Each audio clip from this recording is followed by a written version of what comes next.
Episode 6. No way. Why the hell I have to be human and serve you? No. I don't want to grant this wish. The god rolled on the floor like a child when he heard Tanhua wish.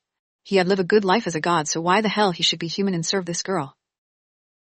Because I want you to feel what I feel. From a comfortable and mighty life into a poor life like me. All you have to is follow me all day except when I'm working. You'll be helping me with house chores. Tanhua put her hand on her waist as she laughed like a real villain, whereas the god fell down to the floor with miserable appearance. The god had promised to grant Tanhua wish as long as it won't bring bad things to his world, so Tanhua wish had to be granted. Her wish, even though it was troublesome for the god, it didn't bring any harm to the world itself. Fine. You want me to descend now? The god, after rolling on the floor for a while, finally raised his head with teary eyes. What a cunning girl. No wonder she managed to escape from that Nanshen scheme. Do it tomorrow right now. I want to go sleep. Oh, and if you descend as human, where should you sleep? Tanhua had realized one thing, and that was how she will keep this god at home. There was only one room, and used by her and her sister. From this body memories, Tanhui never went home before early in the morning, so Tanhua used the room in the evening, while Tanhua used it in the morning until afternoon. I will sleep with you. That's easy. The god answered Tanhui's question with casual tone. It was obvious that he would have to sleep here, right?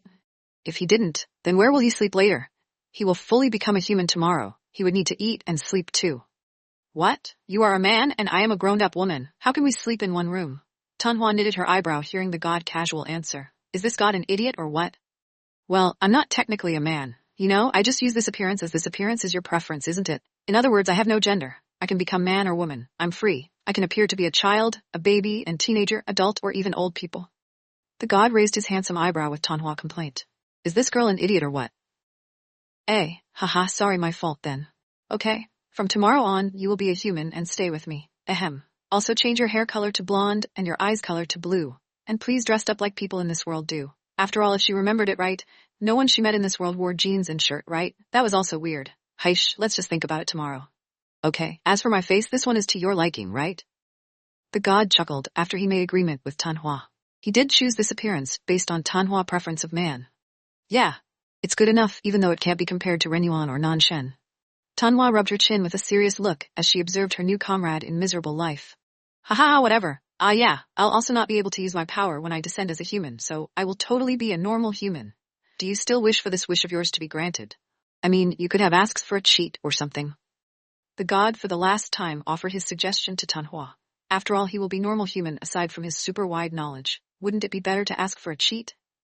What kind of cheat you can use in this world without alarming anyone? Having you as my lackey is good enough. So every time I wish I would die from my miserable life, I would immediately cheered up after seeing you also live a miserable life with me. Tanhua patted her chest in confidence. Who needed a cheat when she was already gifted with her talent? What she needed was someone to motivate her to live on, and the candidate for that someone was the god. God, what a bad girl. In the end, the god left Tanhua that night after she fell asleep. It was hard for Tanhua to sleep in that kind of room, but she was too tired that day, so she slept until morning with no problem. Next morning, 7 a.m. ting tong? Wait. Tanhua had just finished bathing when someone pressed her house doorbell. Tanhui had just fell asleep, so it was better to quickly open the door. Heish, who is it so early in the morning so annoying? Wait. Could it be Nanshen lackey is here? They have found her house and are here to kill her? Tanhua's step froze when she thought of this possibility. Then, she must not open the door at all cost. Just when Tanhua was about to went back to her room and hide under her blanket, a familiar voice sounded from behind her house door. Oi! Open the door! It's me, your new lackey. With a lazy and irritated tone of voice, the one in front of the door knocked the door for a few times in a hurry. This voice? It's him. Tanhua sighed in relief as she hurriedly opened the door for her new lackey, and her guess was right. In front of the door, a young man around 25 years old was standing handsomely. His hair was blonde, and his eyes were light blue. He was tall and he wore a formal white office shirt inside a navy blue suit paired with navy blue fabric trousers. His new appearance was completely different from his previous casual one. God, is it you? Tanhua's eyes widened when she saw the man's new appearance.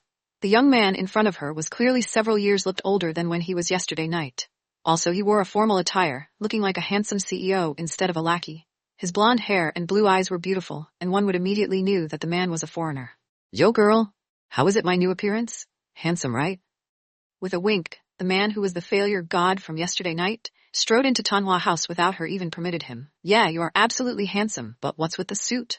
I told you to dress like other people do, and now you looks like a young CEO going to work. Tanhua closed the door behind her and sat down. This god was indeed handsome, but his vibe was that of a playboy. Not bad. You're so ignorant. Don't you know that every man in this world, whether they are rich or not, will always wear something like this every day and anywhere? There are no casual style concept in this world. The god was reluctant to sit down, but he did sat down after cleaning the floor with his hand. Really? I don't know. Tanhua cupped her face in her palm as she stared at the man in front of her. She should think about what he said earlier, but now wasn't the time. Now, she was fired from her work, she should find another job soon. But before that, she had to adjust herself to live as a poor. She had to learn how to cook, to wash her clothes, to sweep the floor. She also had to learn the common market price. She could no longer bought anything she wanted, no matter how high the price was, so she need this guy information. Oh right God, I forgot. Can you please alter my information? I want everyone to never know that I have a dead twin brother and that I'm actually a girl. You can do that now, right? Even if you have no power whatsoever? Tanhua patted her knee when she remembered the thing she wanted this guy to do. She was sure that Nanshen was looking for her family background now, with all his tricks, so if he got it, her identity as a girl would be exposed and it would be bad. What if Tanhui somehow heard of it and became depressed? Don't worry, it's easy. And don't call me God, I'm a human now, right? Call me Shenling, right? Shenling. The god instantly named his new body after he Googled his name as God. Using Google Translate as he started to alter Tanhua personal information. The fuck? Why hell it sounds like Nanshen name? In the end that day, Tanhua learned a lot of things together with Shenling. The two hopeless spoiled people started to learn, beginning from doing house chores. At the same time, while the two idiot were suffering to learn how to live as a poor, the second male lead Sama was also on his move. Any news about that boy? Sitting on his exclusive chair, Nanshen asked his personal secretary with a serious face. He had never made this kind of face in front of other people, no matter how grave the situation was, except from his secretary and his family. The boy's data was deleted from Mr. Ren Company, but we managed to restore it. This is the data, Mr. Nan. A tall, handsome man wearing cool glasses calmly handed over a pile of document regarding that boy information. Put it there. Nanshen stopped what he was doing and picked up the paper. He had a thought about this mysterious boy. He was suspicious about that office boy identity, as he didn't know why somehow that boy managed to saw through his gentleman mask. Just who is that boy? Not only did he manage to saw his true face, he also had a surprising designer talent despite of being a mere office boy.